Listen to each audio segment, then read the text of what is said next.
Well, how many people get to preach when they get laid off? Probably not too many.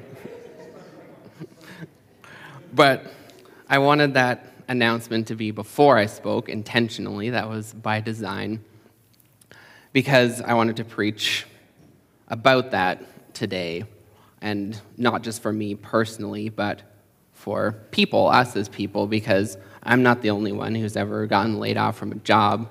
I'm not the only one who's faced difficult circumstances. We all have, and I think God speaks to our lives. So what do you do when life throws you a curveball? How do you navigate? What questions do you ask? And when we're trying to make decisions and navigate life, we would often prefer to have a map. I've got a nice map here of Kamloops and area. Vern's got this map. It's a good one. Shows you all the back roads, hiking trails, quadding, all that good stuff. But we would like, at least I would, maybe I can't necessarily speak for you, but I think for a lot of us, we would like to have a map to navigate life. Like, God, just give me a map. Where do I go? What's the road I take? And when you look at the map, it's got things all nicely laid out. Everything's labeled. You've got rivers, elevation, roads, bridges, and you just kind of pick the road that you want to go on, and you follow the map. You know, it's still possible to get lost, but the map is there. It gives you the directions. You just need to figure out where you are and where you want to go, and the map helps you get there. But the reality is that life usually does not come with a map, not to the level of detail that we would like anyhow. And it's the same, if you've ever had someone say, like, kids don't come with an owner's manual, right? You figure it out. There's no one way to raise children. There's no one specific way to navigate life, and God doesn't usually give us a map to the level of detail we might want. And now today, I am just old enough, well, not even just old enough. I didn't grow up with a cell phone. I never had, phones weren't a thing until I was around 20. So I never even had a phone as a teenager. Now, I'll be the last generation that hasn't grown up without a phone. Our kids are in that generation. They'll never know life differently. But I do know what it was like before Google Maps and iMaps and all of those things we have on our phone. But even, back in the day, you had to navigate using one of these, right? You're on a road trip, you got to get out your paper map, figure it out. Nowadays, we just throw it on an app, and all you have to do is follow the prompts, right? To some extent, you don't even have to really think. And your map's like, turn left on Tranquille in 500 meters. It doesn't know how to pronounce the street names, but you can guess what it means. And you just follow the prompts, and you get where you're going. You punch in your destination, and off you go. But there's no map and no app that tells you how to live your life. The Bible gives us, of course, our outline, our general guidelines. There's certain things that the Bible gives us, sort of markers or signposts along the way, but my journey is going to be different than your journey, and the Bible doesn't tell me how to live my life to that level of detail in exactly what decisions to make or what route to choose when there may be more than one route available. And we live in an era where there are plenty of authors and influencers, Instagrammers, YouTubers who are very happy to sell you a map of how to live life. If you follow these 4 steps, you are guaranteed to be happier, healthier, wealthier, whatever it is, right? But you got to buy it from them so that they are wealthier and maybe happier, I don't know. But when we look at Jesus, when we read the Gospels, he never claimed to be a map. Jesus seemed to present himself more as a guide. His invitation was, come, follow me. He didn't say, this is where we're going, this is how we're going to get there, this is exactly what's going to happen. He just said, follow me. And the Iona community has a quote that says about Jesus, for you did not say you were the answer, you said you were the way. And that's actually what the church, the early church, was known as. People weren't called Christians at the time. Christian was actually a derogatory term from the culture around them. They called themselves the Way, following Jesus, who is the Way. So Jesus never said he was the map. He never said he was the answer. He said he was the way. So this morning, I want to invite you to come with me on a journey. Maps, as good as they are probably not going to be super helpful in this journey. So we're going to put it away, and we're going to look for a moment at the compass. So there's a few people maybe you've used one of these before when you're out in the woods. But I'm going to argue that a better method than a map for getting through life is a compass. Now, the difference between a map gives you all the detail. A compass doesn't give you any detail other than which way is north. And even then, you have to be careful because it's pointing you towards magnetic north, not true north.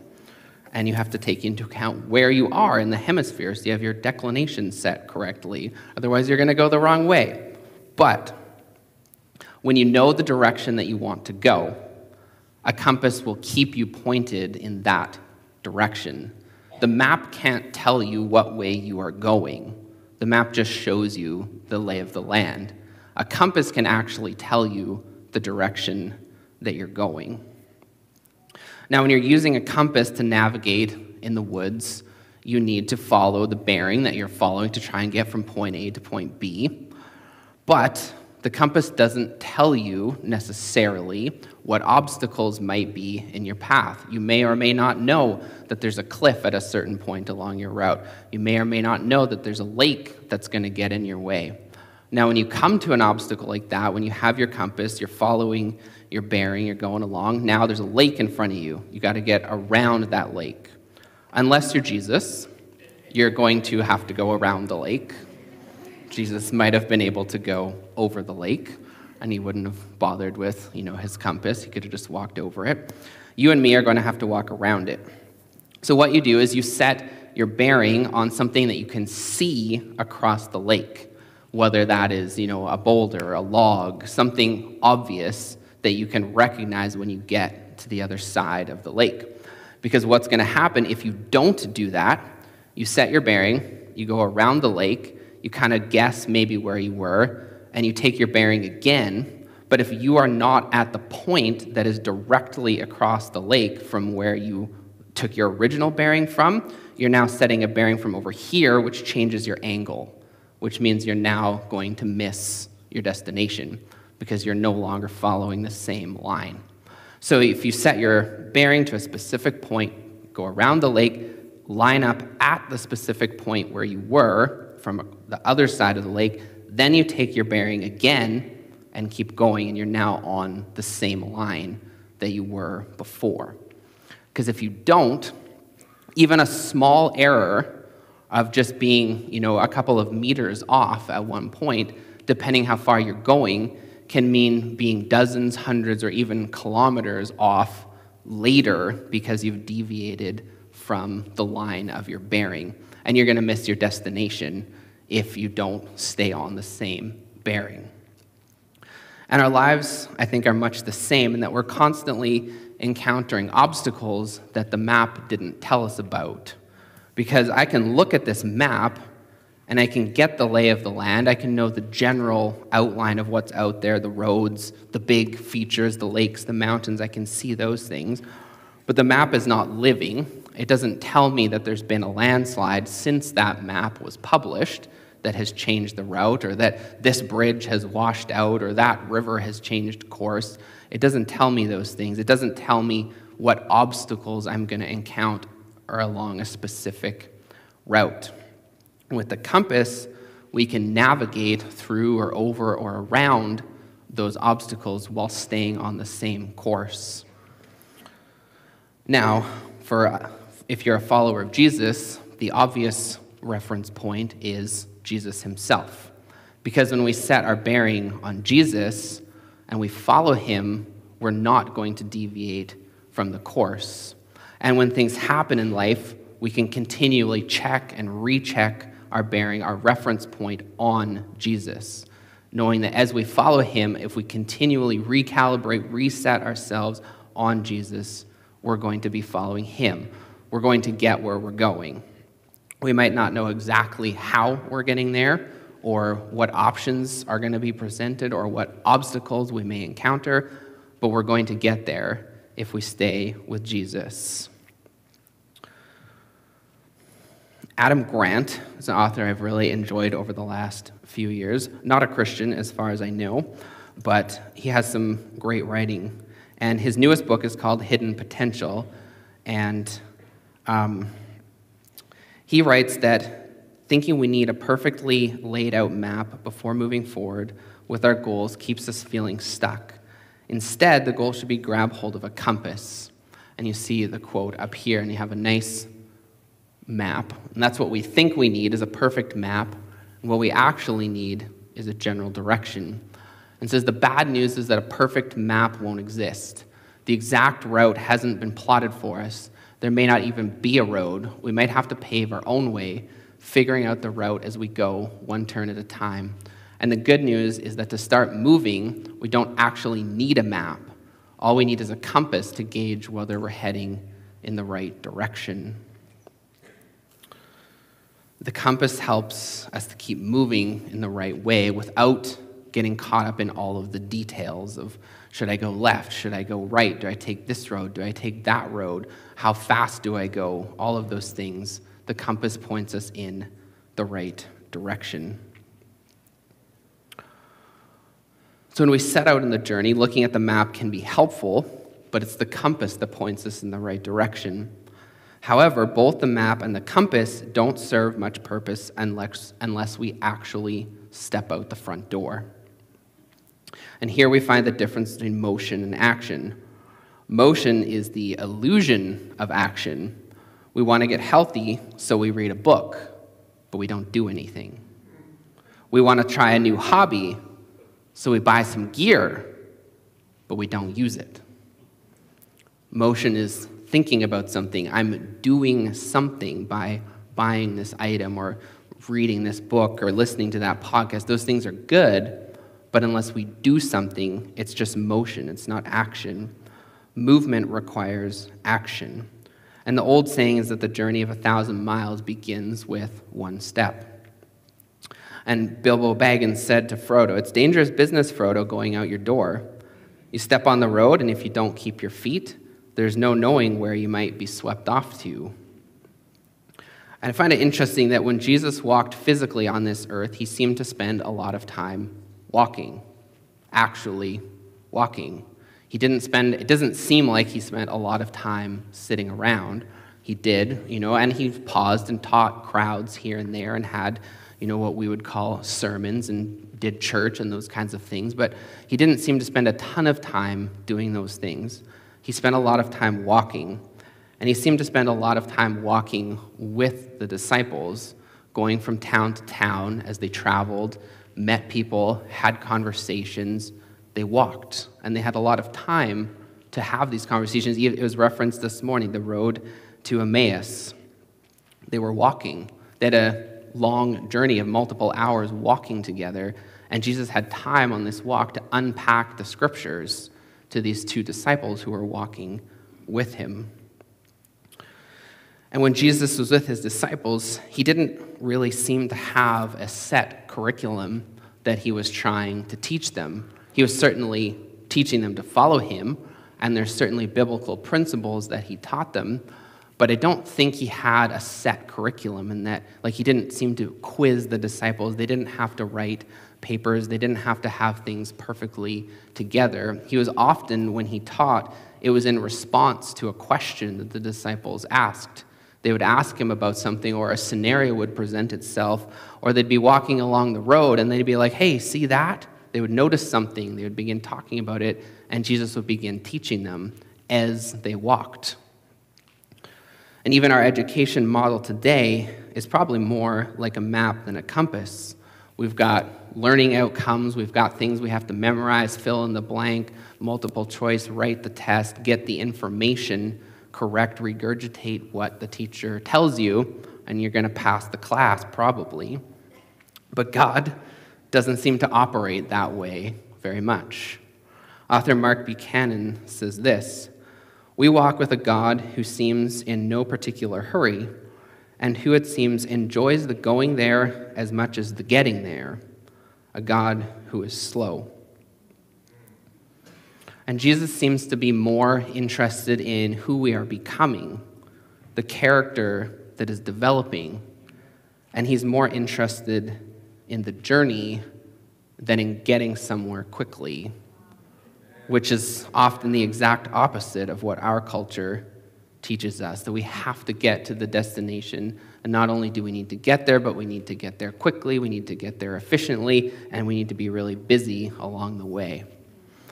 Jesus doesn't seem to operate like that. Now, a journey often comes with unexpected changes and events. There's things that happen in a journey that you can't predict. You don't necessarily, hopefully your car is maintained well, but you can't necessarily predict that you're going to run over a nail and get a flat tire. Things happen, right? The journey is not always predictable. And in life, who chooses to lose a loved one? Probably no one. Who chooses to get laid off from a job, right? Most people don't want to. But change often happens outside of our choice. And change can feel like a dead end or a lost future. And I want to read this quote from William Bridges. And it says, "This is the way change often feels in our lives, like a barrier across our path, a disruption of our plans, a big hole that's opened up at our feet. Naturally, we look for a way to get over it. This may not be a path that you wanted to take or that you will necessarily find enjoyable, but it is a path with meaning for you, and following it will bring you to a new place. Since change is a wall and transition the gate in that wall, it's there for you to go through. Transition represents a path to the next phase of your life." Now, a compass keeps us pointed in the right direction, and beginning to walk gets us going. And sometimes, though, we need more than a map, a path, and a compass. We need a guide. Regent College's James Houston once commented that within the evangelical Christian world, we have spiritual maps and map makers ad nausea, when what we really need is a few mountain guides who've been there before us on the journey. And it's the same thing in the Christian world, right? We have a lot of books, especially nowadays where publishing is relatively easy. Most people can sit down with a computer and write. We've got a lot of books, and there's lots of great books out there, and you can buy lots of great books, and lots of those books are genuinely helpful. But by the time you've read the 10th book on the same topic, and you're still stuck in the same place, you realize that reading someone else's journey or reading all of the books you can is not going to get you where you're going just by reading the maps that people have written. And again, there's lots of people that have written maps, and there's lots of people that are happy to sell you a map. But sometimes what we need is a guide. And the guide doesn't have to be a famous author. They don't have to be a well-known influencer. They don't have to have anything that we might consider externally important. It just has to be someone who's following Jesus, someone who's maybe a little bit ahead of us, who can give us some guidance or just walk with us. And if I'm doing a hike personally, I can probably follow the guidebook, the map, and the compass and probably find where I'm going. But if I'm with someone who's done the hike before, someone who knows the way, it's that much easier because they know the route, they know the trail, they know that the trail gets a little faint around this spot and you've got to go around that tree, and then the trail picks up again where I may not see that right away, not having done that particular trail before. And that's why we walk with other apprentices of Jesus, someone who's been there before, someone who has walked the path and who has found it to be the way. And the interesting thing, I don't know if you've ever tried this, but you can talk to your map, you can yell at it, you can talk to your phone and yell at it, but it doesn't have a lot to say back to you. You can't really have a good conversation with the map or with your Google app, even though you might yell at it. But you can talk to a guide. You can have a conversation with a guide.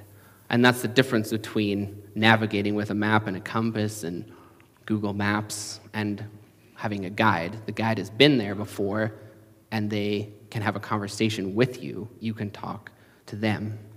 And again, Mark Buchanan says this, and he's talking in reference to his own journey where he's further along in the journey of Christ. He's been a pastor, he's been a Christian for a long time.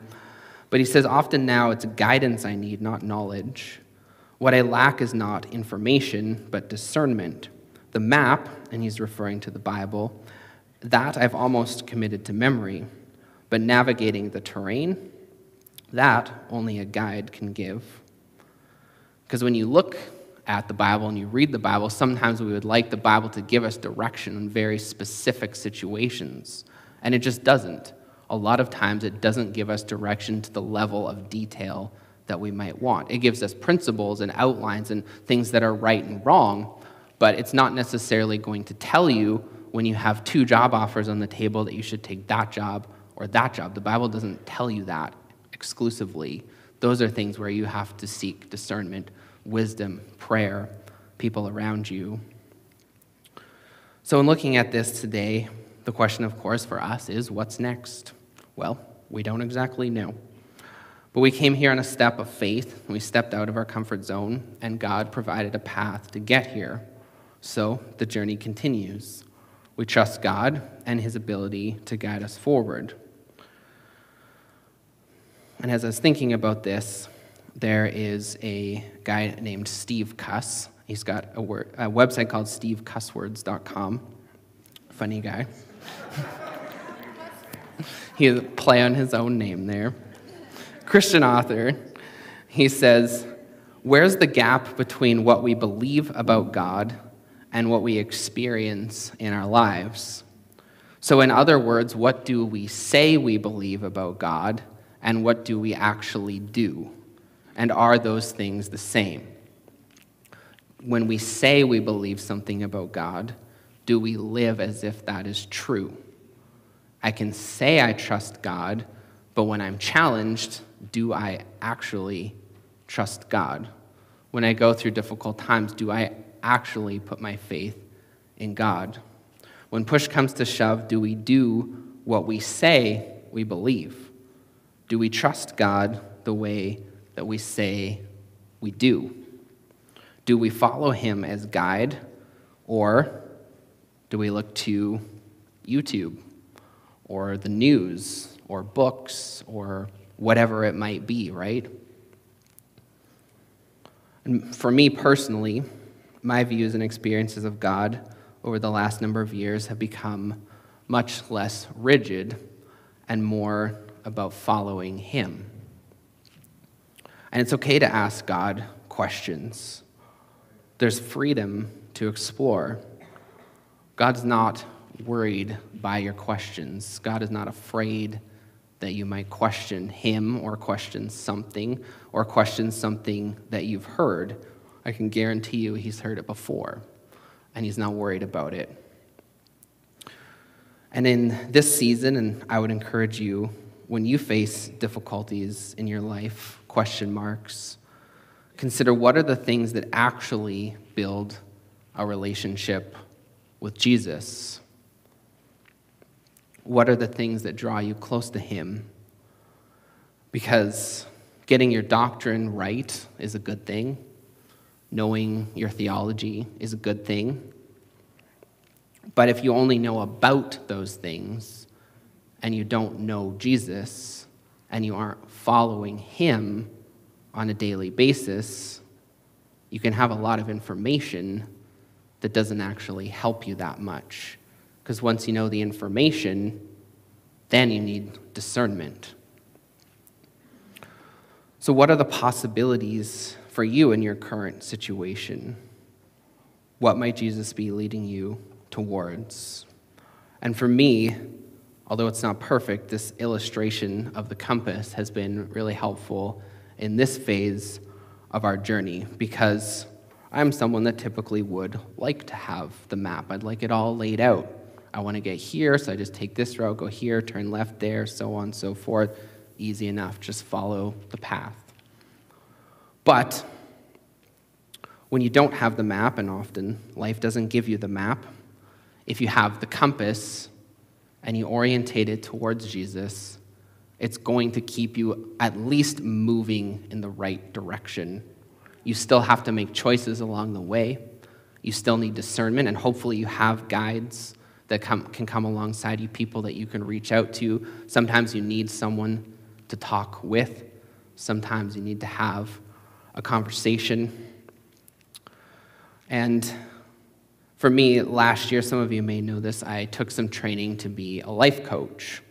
And what's interesting in that is that even different from a guide, where a guide will tell you where to go because they've been there before on the trail, right? You just follow the guide. They will get you from point A to point B as you follow them. But a coach actually doesn't necessarily know anything about your situation. And they don't necessarily know, they don't have any answers for you. What a coach does is partners with you to help you think through and reflect on what you are saying, and to help offer maybe some questions, some prompts, some reflections of your own words in order to help you discern the direction that you want to go. So you partner with someone and help them to discern the path. So the problem sometimes with a guide or even a mentor or a teacher is that they may prescribe a set of directions based on their own experiences or their own knowledge. Well, you need to do this in order to get here. This is what I did when I was in that situation, therefore that's what you should do. Sometimes it's helpful, sometimes it's not. But what a coach does is helps you discern the path that God is leading you on, which may be a unique path. It may be something that is not entirely obvious, but it's someone who's partnering with you to help find that path and that discernment. But the compass helps us take the next right step, and rather than waiting for the map, just start moving forward. Use the compass, find the direction, set it on Jesus, and start moving. Because as we move, we're able to discern the path. If you stay where you are and don't move at all, you're not going to go anywhere. If you wait for the map, you're probably going to stay stuck for a long time. With Jesus, he seemed to lead along the way. The disciples followed him, and as they walked, as they encountered situations, they learned. Jesus didn't give them a set curriculum, but he responded to their questions, taught them as they asked, as they encountered situations. He responded to their questions and taught them. And when an obstacle comes to mind, keep focusing on the compass. What is the right direction to go? What does the next step look like? I don't need to know the next 10 steps. I just need to know the next step and keep moving the right direction.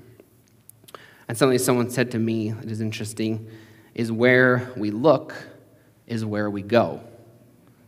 So if you're focused on something, you're going to go towards that, right? Now this is an interesting illustration from disc golf. Disc golf can teach you life lessons. Sometimes when you're throwing, and often there's trees on disc golf courses, right? If you've ever played disc golf, there's trees. They're annoying. They get in the way. You throw a really good shot and you hit a tree. Why is the tree there? Sometimes people will tell you, aim at the tree because you're not going to hit it. In the sense of no one is that precise, right? Just aim at the tree, you'll probably miss it anyhow.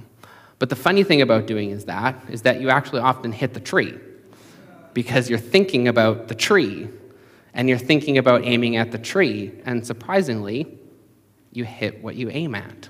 Sometimes, not always, but it's better to aim where you actually want to go. If you want to go around the tree, then aim around the tree. Don't aim at the tree. Aim past the tree. Think about where you actually want to throw. And that's going to be a better way to get there than trying to think about hitting the obstacle that you actually don't want to hit. And it's the same in life. Where we look is where we go.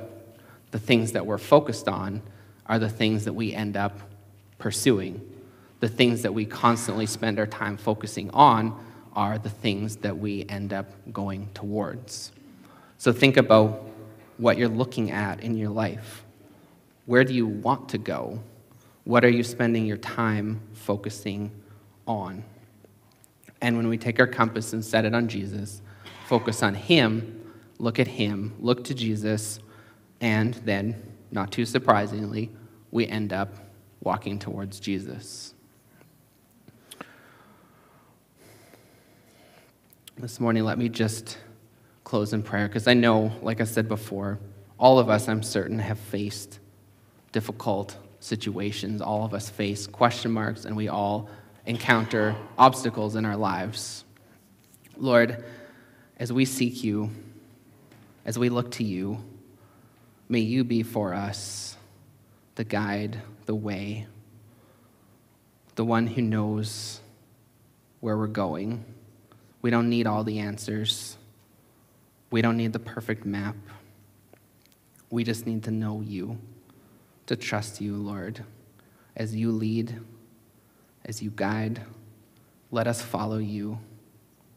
You seem to have a pretty good idea where you're going and where the right way to go is. Lord, we trust you, put our faith in you, and look to you. We pray this in your name. Amen.